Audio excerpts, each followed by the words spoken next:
Welcome to the Real Estate Espresso Podcast, your morning shot of what's new in the world of real estate investing. I'm your host, Victor Menashe. On today's show, we're talking about how to get construction quotes that make sense. It's easy to be confused by multiple quotes.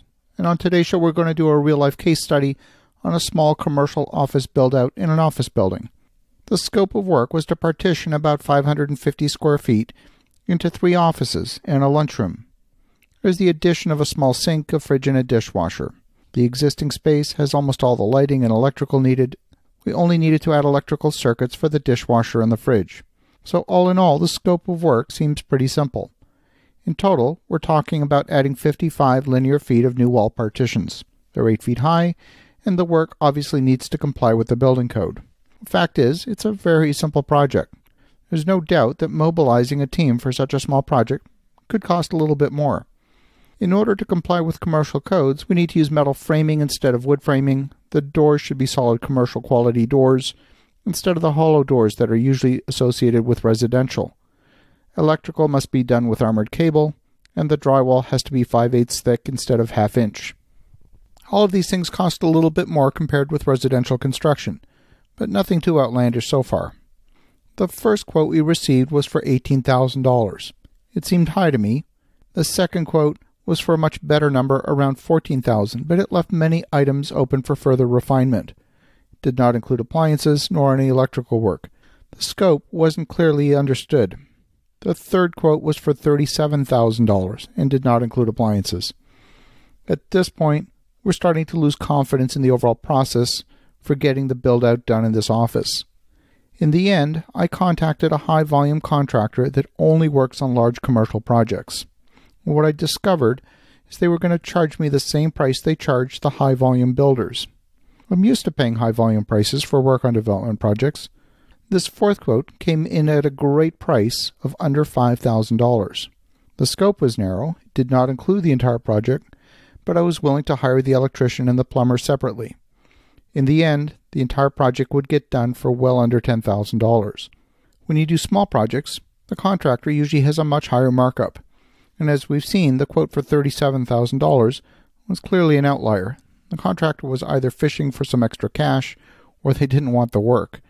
When it comes to negotiating construction contracts, even a simple one like this, I tend to focus on getting a detailed breakdown of the work and the cost for each line item.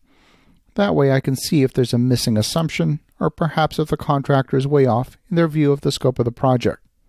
If all you have is a lump sum price, then you have no tools to assess the quote. You can't tell if the contractor is greedy or if they're simply mistaken. Sometimes the number is too good to be true. That's as much of a risk as a number that's too high. When the number is too good to be true, it could mean they failed to include a portion of the scope of the project. And on this project, that's exactly what happened. There was a doorway to be opened between 2 suites to provide a larger kitchen and a filing room. At first, the doorway was mistakenly missed in the scope of work, even though it was clearly marked on the drawing and mentioned in the specifications. When the contractor realized the mistake, they quoted the new doorway at $1,400, and that seemed incredibly high for a couple of cuts in no more than about 2 hours of work.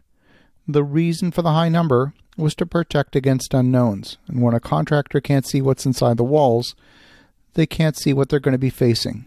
They tend to aim high in order to protect themselves from possible losses. When all you have is a lump sum, your only negotiation tool is to twist the contractor's arm and ask for a lower price. That's a pretty blunt instrument. When you negotiate the price with a contractor, all they see is that their profit margin is getting eroded, when in fact the problem is usually not the profit margin.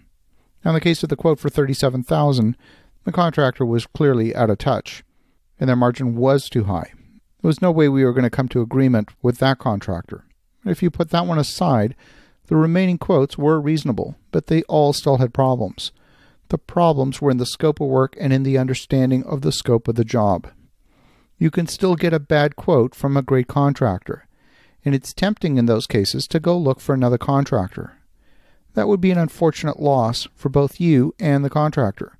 Great relationships are hard to find and equally hard to maintain. By focusing on understanding the scope of work for each line item, I managed to save about 50% compared with the other very reasonable quotes. In fact, the contractor I chose didn't even ask for monies up front. They simply asked for a purchase order, and they were going to bill me at the end of the month for the completed job. Not only that, they sent me unsolicited their health and safety manual, a copy of their insurance, a copy of the detailed specifications of the materials, and their workman's comp insurance. That's how you know you're dealing with a professional company. Sometimes, the biggest companies with the largest overhead are precisely the ones you want to do your work. Stay away from the two guys in a pickup truck. They're the ones who you can't count on to get your project done on schedule or on budget. As you think about that, have an awesome rest of your day. Go make some great things happen. We'll talk to you again tomorrow.